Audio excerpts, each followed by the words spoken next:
Hi everyone, I'm Tony. So today we're going to continue with the Hunger Games series. So today I'm going to teach you the Catching Fire book. So I'm going to tell you what happened during the Catching Fire. So remember in the Hunger Games book number 1, The Hunger Games, where Katniss ate the blueberries and almost ate the blueberries. Well, they didn't eat it, but it was actually a sign of rebellion. So what happened was that Katniss was actually targeted by President Snow. So what happened was Katniss has to convince President Snow that what she did was actually because she loves Peeta so much, not because of rebellion. So this is a very complicated emotion or kind of mindset, because first of all, Katniss did do it because of rebellion. Like, she wants to rebel. She definitely has this kind of feeling like, why do we need to kill each other?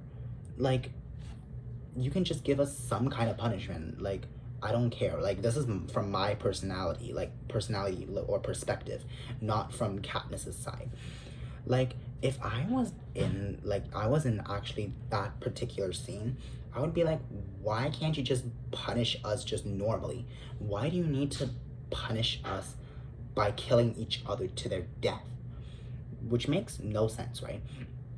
So, and also, she has to convince President Snow, and this is where things get very complicated. So there's also this victory tour that also happens, which is basically when people who win, which is Peeta and Katniss in this case, they have to go around all districts. They usually go to their home districts the very end. They're the last ones, and they go there just to tell what they think, and they usually have different things to say to different districts. For example, for career tributes, which is tributes that come from districts 1, 2, and 4, we don't have much things to say to them because there are natural enemies. But when it comes to the district that Rue was in, or anyone she has like a strong bond with, she can definitely say a lot. Well, it's not a spiel, so everybody would like to listen to it. And there was one district that actually caught them off guard, which is during in Rue's district. So basically, Rue was killed, which unfortunately is the case. And Katniss had a lot of things to say.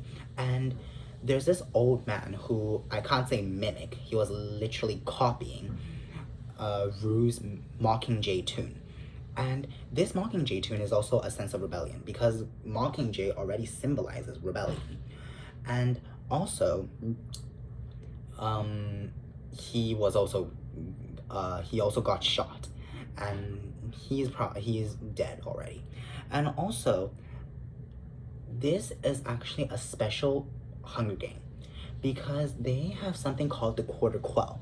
So, you know quarter, right? Which is like, 1/4. During the 25th Hunger Games, they have to pick like tributes from the Victory Cup. So it is not from any tributes now, it's from the Victory Cup. So that is very complicated and very like tricky, because now the level has just bumped up to like another level. Because before it's just like, if there might be people who are experienced, but there also might be people who doesn't know anything. So Katniss and Peeta, they are usually most likely to win, but otherwise oh boy, this can be getting very interesting. So the arena in this particular Hunger Games was built like a clock. So you know how a clock looks like, right? But there's like different sectors, right? And for each sector, there's like a specific threat corresponding to each when the clock actually strikes that number. So that is why they have to find allies, because for this particular Hunger Games, if you don't have any allies, then I have to say 100% you're gonna die first round. So that's why they have to find allies.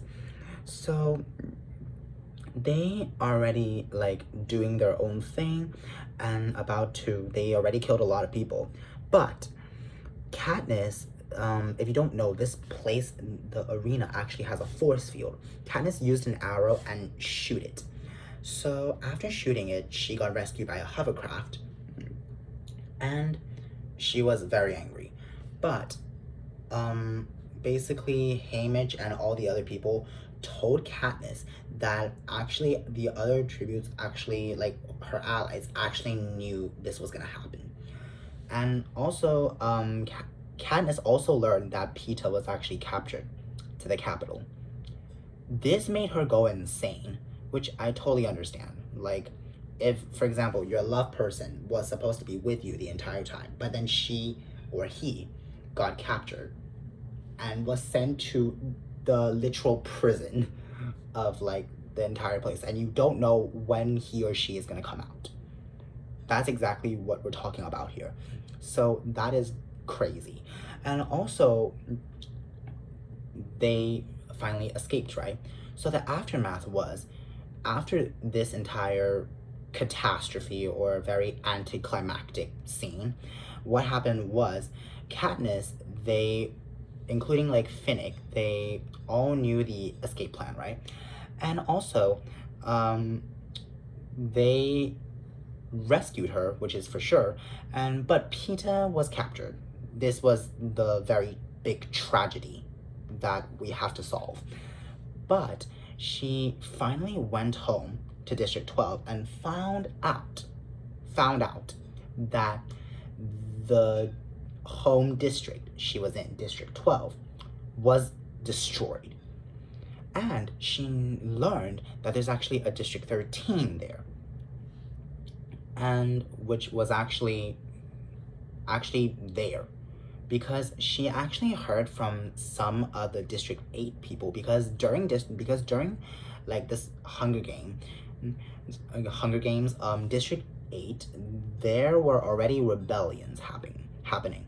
So during this 75th Hunger Games, actually a lot of districts are already having rebellion, which is like the bottom, just like trying to overthrow the top, trying to overthrow the capital, which sometimes it might work, like revolutions and stuffs, but sometimes no, they don't.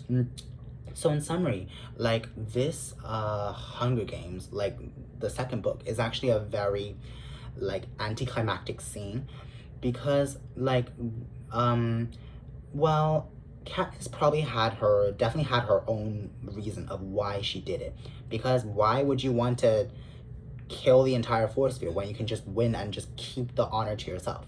She definitely has a reason for that. So in summary, this book is a very anticlimactic scene, and it is also very different from this book, because this book is just like a normal, just a normal Hunger Games, and then just because of lovey-dovey situation, and they win because of rebellion, of course. But this, they don't have any winners. So this is one thing that is actually kind of that just shows how much ambition that Katniss actually has. She really wants to overthrow, not just for herself, but for everyone as well. But first of all, they usually talk about themselves. Like, they need to have like benefits for themselves first before actually helping others, making sure that it doesn't harm themselves. So thank you guys for watching, and if you have any questions or interesting thoughts that you have about this book, please comment me in the comment section below.